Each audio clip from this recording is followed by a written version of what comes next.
Hello friends, welcome to my channel sharpen maths. I am Manish Kumar. आज हम लोग linear algebra का इस वीडियो में एक क्वेश्चन का सॉल्यूशन देखेंगे जो कि सीएसआर नेट दिसंबर 2013 में पूछा गया था और कर्नल पे बेस्ड है, कर्नल इन्वर्टिबल मैट्रिक्स पे बेस्ड है। तो स्टार्ट करते हैं इस क्वेश्चन को। Let T1 and T2 be two linear transformation from Rn to Rn। Rn से Rn में दो लीनियर ट्रांसफॉर्मेशन गिवन है, x1 एंड x2। हर एन जो वेक्टर स्पेस बनाएगा उसकी डायमेंशन एन होगी। तो let x1 x2 xn be a basis of R N. तो बेसिस के एलिमेंट एन बेसिस के एलिमेंट भी होंगे जो कि ये गिवन है of R N. Suppose T1 X I not equal to zero. जो ट्रांसफॉर्मेशन में एक्स आई ऑपरेट कराएं तो not equal to zero for every I is, यानी x1 के लिए भी T1 x1 not equal to zero, T1 x2 T1 xn not equal to zero and xi perpendicular to kernel of T2। Kernel of T2 में जो भी element आएंगे, colonel of T2 में Rn के जो भी एलिमेंट आएंगे वो क्या है, xi से, यानी जो Rn के जो बेसिस है उससे क्या है, परपेंडिकुलर है सारे xi से। ठीक है, तो which of the following is are true. तो पूछ रहा है कि T1 is invertible, T2 is invertible, T1 and T2 are invertible, neither T1 nor T2 is are invertible. ठीक है, तो T1 के बारे में बताना है। T1 के लिए एक कंडीशन दिया हुआ है कि T1 जो है सारे xi के करस्पॉन्डिंग अगर नॉट इक्वल टू जीरो दे रहा है तो क्या T1 इन्वर्टिबल होगा। T1 इन्वर्टिबल कब होगा, जब इससे जो मैट्रिक्स बनेंगे इसके रैंक क्या आ जाए, फुल रैंक आ जाए, या फिर नलिटी में जीरो एलिमेंट हो, इस तरफ से होता है। तो देखते हैं T1 क्या ले लेते हैं। T1 एक्स वाई एक एन का वैल्यू 2 लेते हैं और एक ट्रांसफॉर्मेशन ले लेते हैं एक एग्जाम्पल के लिए, काउंटर एग्जाम्पल के लिए। T1 जो है इस तरह से ट्रांसफॉर्मेशन जो गिवन है इस तरह से डिफाइन कर रहा हूँ मैं, x माइनस वाई और जीरो। ठीक है, तो ये जो है R2 से R2 में है, n का वैल्यू 2 है, तो ये तो सबसे पहले ट्रांसफॉर्मेशन होना चाहिए। तो आप चेक कीजिएगा ये ट्रांसफॉर्मेशन है। ठीक है, लीनियर ट्रांसफॉर्मेशन है। तो लीनियर ट्रांसफॉर्मेशन का लगाइएगा ax प्लस बी वाई, वो हो जाएगा। ठीक है, अब ये जो है इसके बेसिस का एलिमेंट ये 1 0 0 1 टाइप के आएंगे।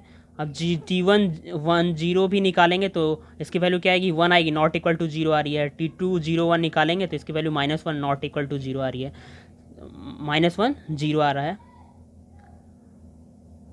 और 1 0 आ रहा है। तो ये नॉट इक्वल टू जीरो आ रहा है, तो इस कंडीशन क्वेश्चन जो गिवन है उसकी क्वेश्चन को के कंडीशन को तो ये सेटिस्फाई कर रहा है। बट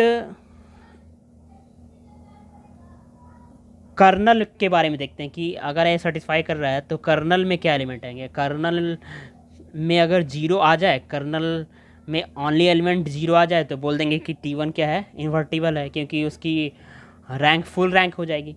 तो चेक करते हैं कर्नल में क्या आएगी एलिमेंट, या सिर्फ जीरो आ रही है, कुछ और आ सकती है।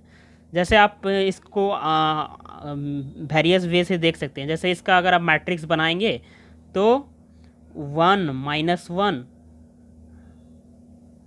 और 0 0 बनेगा मैट्रिक्स। ठीक है, तो इसकी मैट्रिक्स जो है इस टाइप से बनेगी, यहाँ पे -1 आएगा क्योंकि इसको इस बेसिस के लीनियर कॉम्बिनेशन में लिखेंगे तो जो कॉफिशेंट आएगा 1 0 इसको कॉलम में लिख देंगे, तो इस तरह से मैट्रिक्स बन जाएगा। तो यहाँ ये -1 है, 0 है। तो यहाँ से देख रहे हैं कि इसमें अगर हम ले लें 1 1 ले लें वेक्टर तो इसकी वैल्यू क्या आएगी, 0 0 0 आएगी। देखिए ये मैट्रिक्स आया T1 के करस्पॉन्डिंग और उसमें एक कोई वेक्टर लिए जो कि इसको 0 पे मैप करा रहा है। इसका मतलब क्या है, गया है ये जो है कर्नल में बिलोंग करेगा। तो कर्नल में क्या आ रहा है, कर्नल का जो कार्डिनलिटी है ले एटलीस्ट 1 तो आएगा, लेस इक्वल आए कर्नल की cardinality. Kernel not equal to zero बोल सकते हैं क्योंकि 1 1 एक मिल जा रहा है एलिमेंट, या फिर आप यहाँ T1 11 पिट कीजिएगा तो 0 0 पे मैप कर रहा है, तो कर्नल में नॉन जीरो एलिमेंट मिल रहा है, तो कर्नल की डायमेंशन क्या होगी, एक होगी, एक से ज़्यादा हो सकती है। तो क्या बोल देंगे कि इसकी रैंक फिर क्या हो जाएगी, रैंक क्या होगा, लेस देन, इसके लिए 2 होगी तो लेस देन 1 एन कह सकते हैं। तो जब रैंक फुल रैंक नहीं हो रही, लेस देन 1 हो रही, तो वो क्या हो जाएगा, सिंगुलर मैट्रिक्स हो जाएगा, नहीं उसकी डिटरमिनेंट 0 आएगी, तो नॉट इन्वर्टिबल। तो ये ऑप्शन क्या हो गया, गलत हो गया।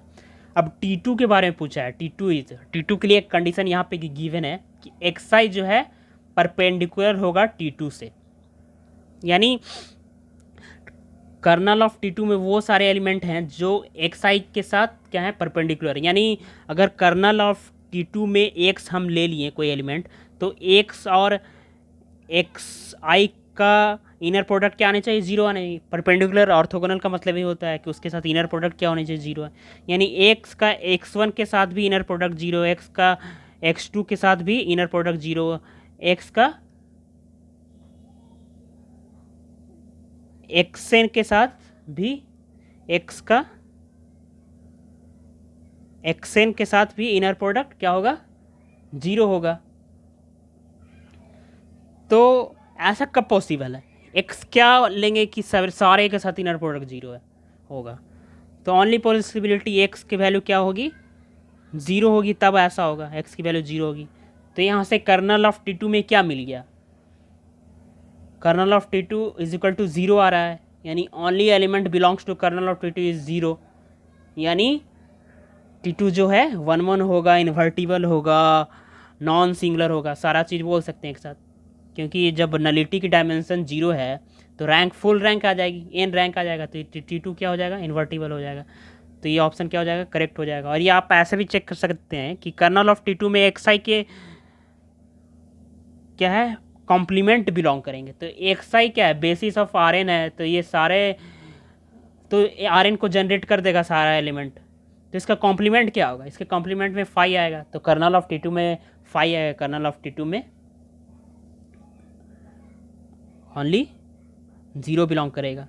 तो इस तरह से ये सही हो गया। Both T1 and T2 are unrelated, T1 तो इन्वर्टिबल नहीं है, तो ये भी गलत, नाइदर T2, तो ये भी गलत। तो आई होप आपको वीडियो समझ में आएगा। थैंक यू फ्रेंड्स, अगर आपको वीडियो अच्छा लगा तो प्लीज़ लाइक कीजिएगा।